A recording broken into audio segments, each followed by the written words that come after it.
Hey, check that out. My bro just hit 355 for 6. Hang on a sec. At 3.5 RIR? What?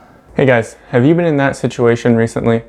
Well, if you have, then you're wondering what RPE and RIR are. Well, these are extremely important ways for you to measure how difficult a set was. And if you're wondering why they're so important, I'll give you 3 reasons at the end of this video. But before that, I need to explain what these things are. They're pretty much the same thing, but I'll start explaining my preferred version, reps in reserve. Let's use a squat for our example. If you performed a set to failure, meaning if you went back down, then you probably wouldn't come back up on that next rep, then you hit a set at a 0 RIR. If you performed your squats to failure, but you're thinking in your head, I probably could have done more weight on that set, then it was at 0.5 RIR. If you left 1 rep in the tank, knowing that you definitely could have hit another rep, then your set was a 1 RIR. If you stopped with 1 rep in the tank thinking, I maybe could have done 2 more reps, but I'm not 100% sure, then your set was a 1.5 RIR. And this continues, pretty simple, but when most people start learning this system, they find it very difficult to know if they're actually rating their RIR accurately or not. But I can confidently reassure you that you can accurately rate your RIR within 1 RIR in most circumstances. There's a study that tested both untrained and trained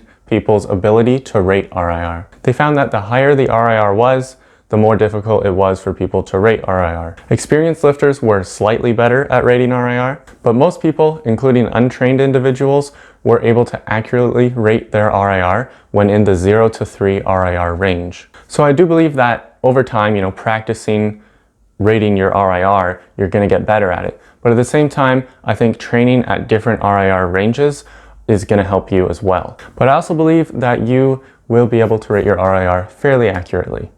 Enough so that RIR has an important effect. And there's no shame in filming your lifts.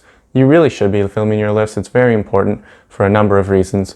But if you are filming your lifts, you can send it to your more experienced lifting friends, or you can send it to your coach. And before I forget, RPE is just RIR, but in reverse. So an RPE 10 would be a set to failure.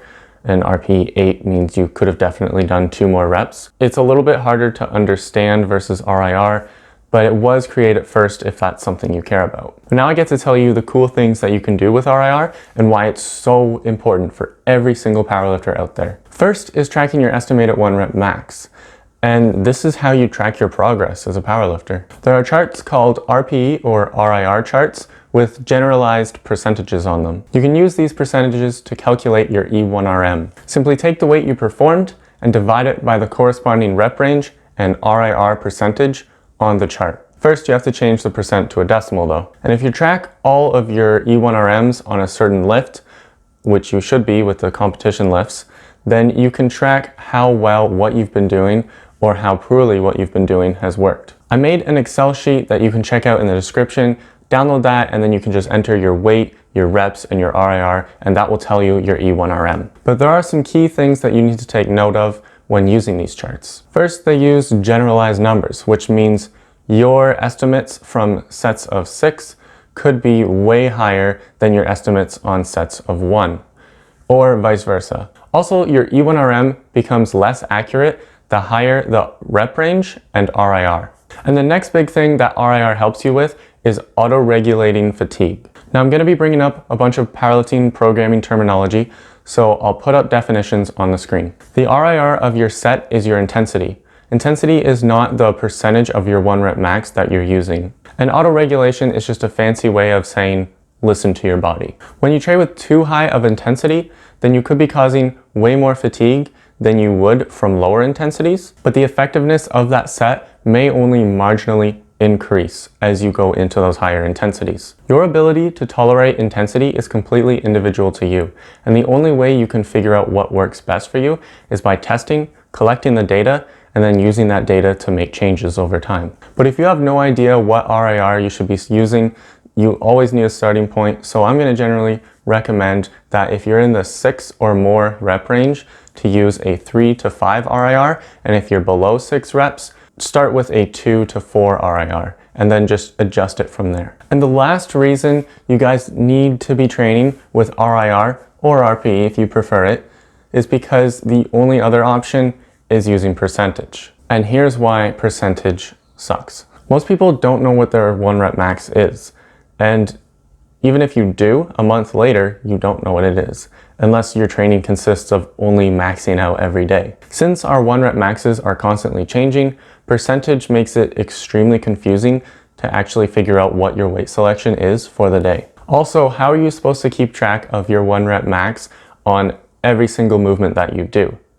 That would take forever. You'd have to max out on everything every single day, and then a month later, it would completely change. People don't always have the same amount of strength every day. You could have a bad sleep, your friend asks you to help them move last second, it's 35 degrees out, it takes you 12 hours to help him box up everything because they forgot. Then when you get home, you get ready for the gym and you realize you haven't drank any water all day because you forgot to bring your bottle to help your friend pack and you forgot to bring it to the gym.